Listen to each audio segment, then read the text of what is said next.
warahmatullahi wabarakatuh.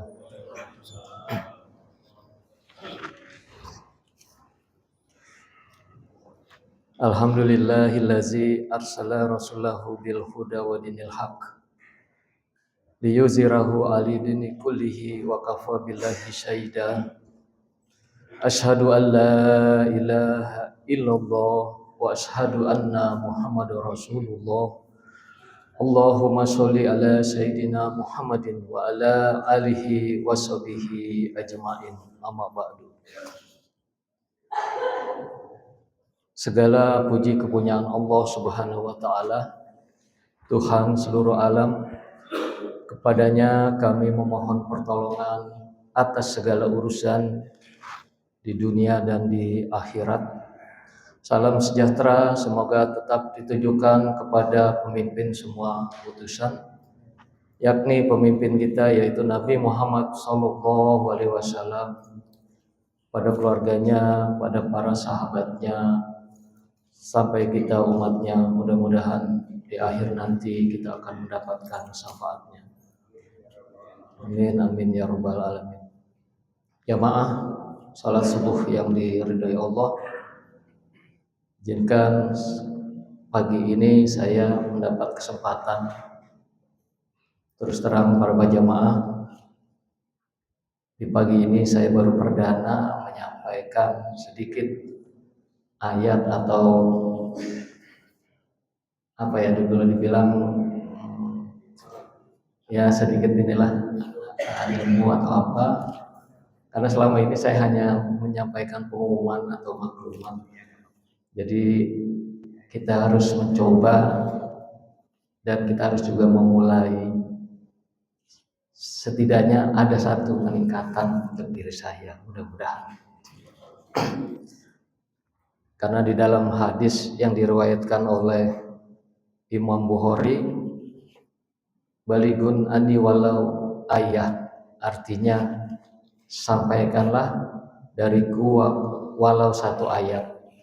Jadi saya berpikir mungkin kultumnya benar-benar 7 menit, karena hanya satu ayat yang akan disampaikan. Kalau Ustadz awal kemarin bilang kultum kuliah terserah antum, mudah-mudahan saya 7 menit lebih sedikit lah gitu. Alhamdulillah jamaah rahimakumullah, baru beberapa hari lalu kita masih ingat ada sebuah harapan yang selalu kita inginkan di sepanjang sebelumnya di bulan Rajab, Sa'ban, agar kita umat Islam bisa Allah Subhanahu wa taala pertemukan dengan bulan Ramadan, bulan yang penuh kemuliaan di dalamnya, bulan penuh ampunan, bulan penuh peningkatan pahala dari semua amal yang kita kerjakan, bulan muhasabah atau introspeksi diri. Harapan tersebut yang selalu kita panjatkan di bulan ini. Alhamdulillah harapan tersebut sudah Allah penuhi, sudah Allah ijabah, di mana hari ini kita sudah memasuki hari ke-7 di dalam melaksanakan saum ini.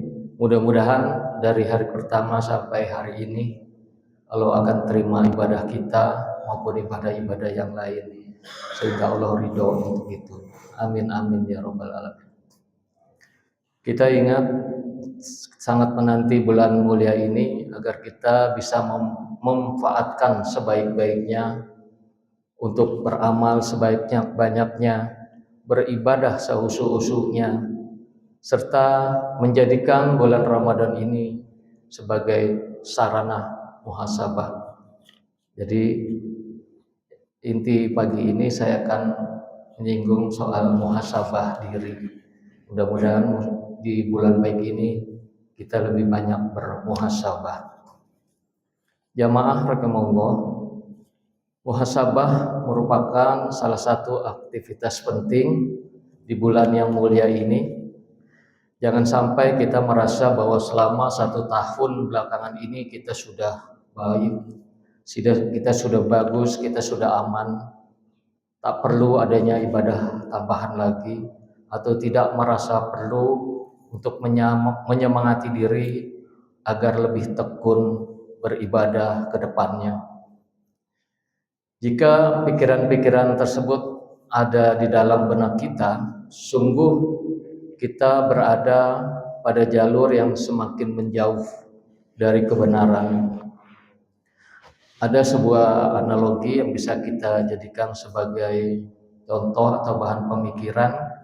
Ada beberapa hari yang lalu jamaah kita men-share tentang analogi ini. Mungkin kita bisa manfaatkan dan kita bisa mengingat untuk diri kita dengan sharean tersebut, yaitu di dalam sebuah perusahaan ada beberapa, mungkin 5 atau 10 tahun yang lalu kita sudah mengenal yang namanya merek ponsel Nokia.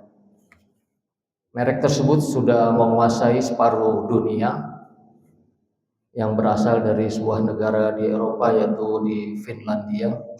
Sebagian besar penduduk dunia sudah memanfaatkan ponsel tersebut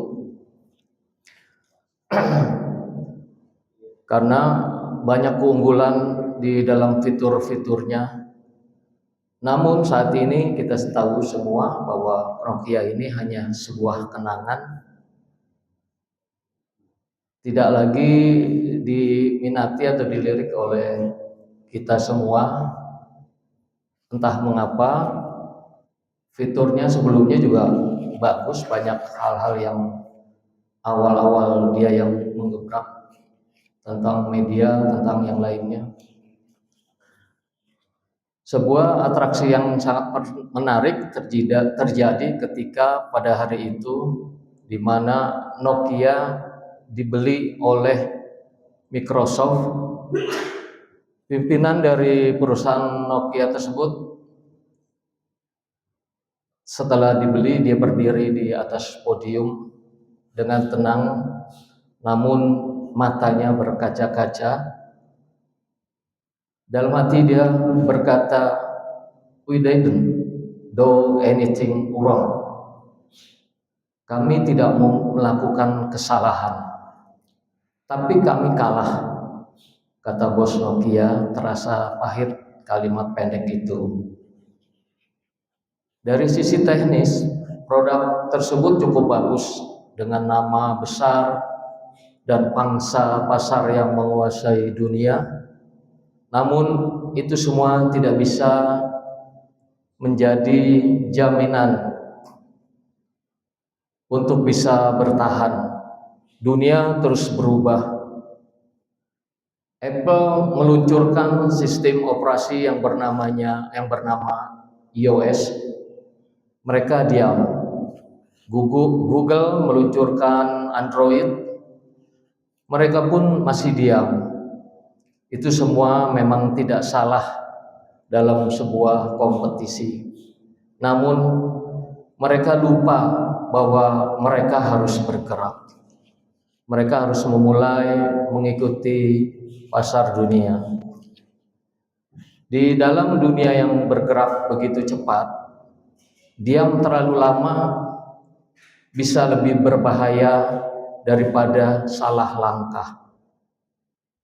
Kesalahan memang bisa diperbaiki, namun kelambanan akan sulit dikejar.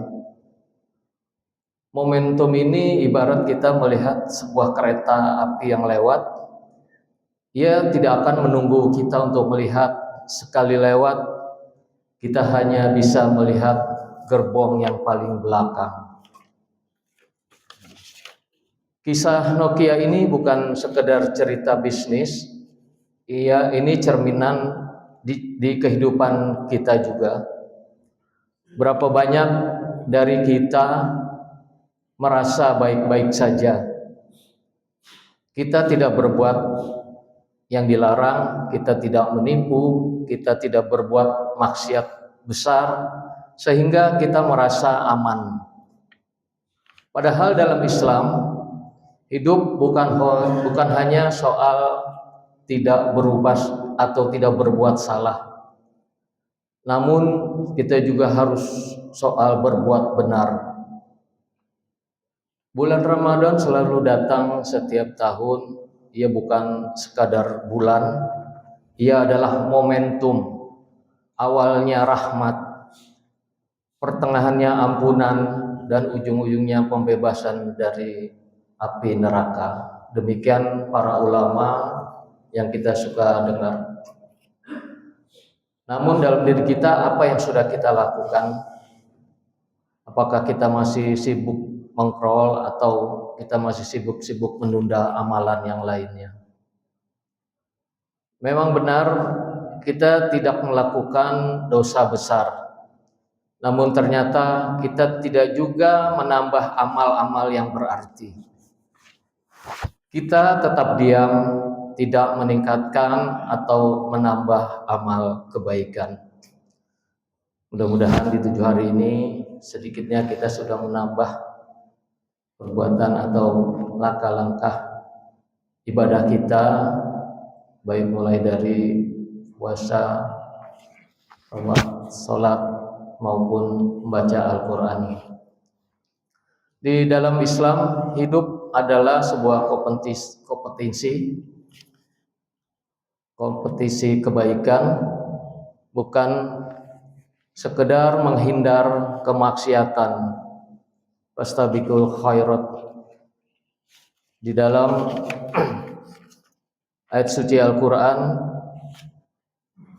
surat Al-Baqarah ayat 148, walikulin wajhatun huwa muwalliyah fastabiqu khairat aina ma takunu ya'ti bikumullahu jami'an innallaha ala kulli syai'in qadir. Dan setiap umat mempunyai kiblat yang dia menghadap kepadanya, maka berlomba-lombalah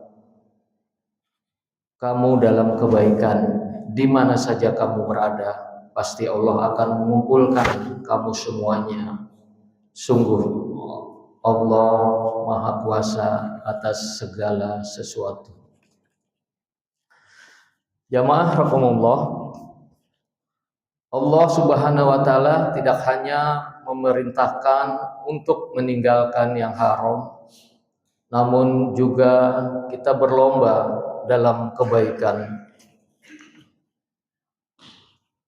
Yang penting tidak melanggar, yang penting tidak dosa adalah jargon standar minimal kita. Sementara Islam mengajarkan lebih tinggi agar menjadi hamba yang aktif, produktif dalam taat, serta agresif dalam kebaikan. Kita harus sadar bahwa diam dalam kelalaian bisa menggerus iman kita. Keluarga harus membangun budaya bertindak, bukan sekedar budaya yang penting aman. Jangan ajari anak kita sekedar jangan nakal, namun arahkan juga agar jadilah pejuang kebaikan. Ramadan ini bukan soal tidak makan dan tidak minum, tapi soal kemampuan dan kesempatan kita untuk mengisi dengan amal kebaikan sesuai dengan Al-Quran dan Sunnah. Kita sudah bangun lebih dini, sholat lebih khusyuk, sedekah lebih banyak, serta tilawah lebih rutin. Sebab jika Ramadan datang dan kita tetap biasa-biasa saja, maka berarti kita sedang mengulang peristiwa seperti perusahaan Nokia tersebut.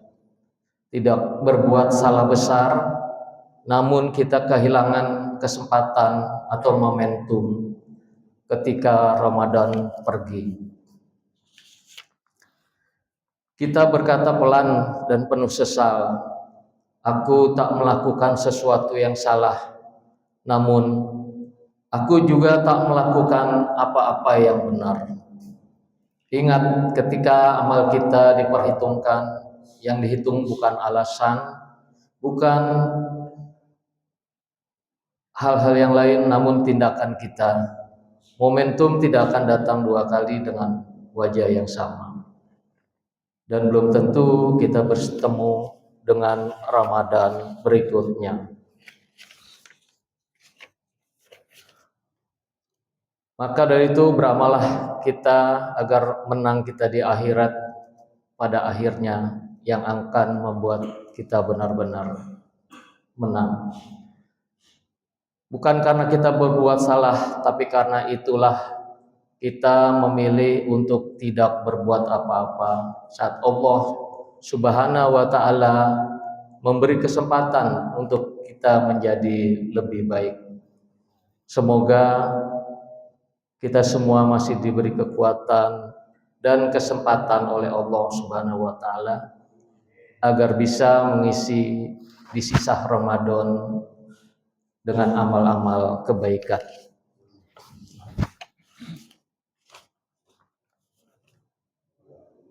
Saya akan menyampaikan muhasabah diri tentang introspeksi diri kita.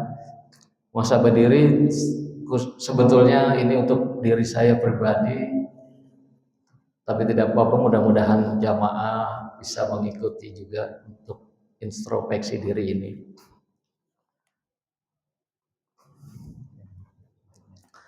Kalau ini Ramadan terakhirku, sudah siapkah aku? Ramadan di usia saat ini rasanya terasa berbeda. Dulu kita masih muda, masih berumur 20 atau 30 tahunan. Ramadan identik dengan suasana kita buka dengan apa, nanti di hari raya kita memakai apa, baju apa, kemudian kuliner atau kue-kue lebaran nanti berapa banyak. Semuanya sudah terasa ringan. Hidup seakan kita masih panjang pada saat kita masih muda. Tapi sekarang terasa beda. Ramadan tuh terasa lebih sunyi, lebih serius, dan lebih menggentarkan. Usia ini bukan sekedar angka. Ia adalah alarm halus dari Allah. Bukan untuk menakut-nakuti, melainkan untuk menyadarkan diri kita semua bahwa waktu yang tersisa tidak sebanyak yang telah berlalu. Kalau kita di usia sekarang ini di atas 60-70, kita tidak mungkin waktu untuk hidup sebanyak 60-70 tahun lagi. Berarti waktu yang sisa kita makin berkurang. Kita selalu ingat atau ada kabar yang seolah-olah kemarin sahabat kita, teman kita, tetangga kita masih berbicara, tahu-tahu atau tiba-tiba sudah pulang ke rahmatullah. Ada yang dulu suka bercanda, bercengkrama dengan kita, diam-diam juga sudah tidak ada lagi dan sudah pulang ke rahmatullah. Kapan giliran kita? Ramadan datang membawa pertanyaan yang lebih dalam. Kalau ini Ramadan terakhirku, sudah siapkah aku?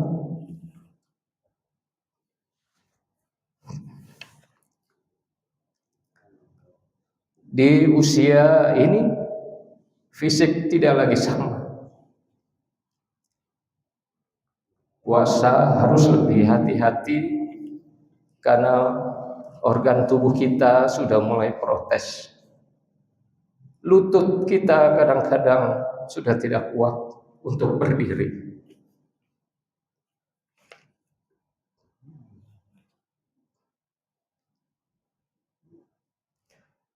Namun justru di sanalah indahnya.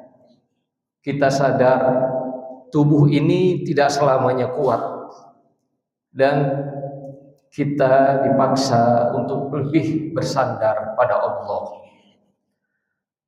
Ramadan di usia kita bukan lagi kita terlihat rajin, bukan soal update ibadah, bukan lomba hatam Quran tercepat.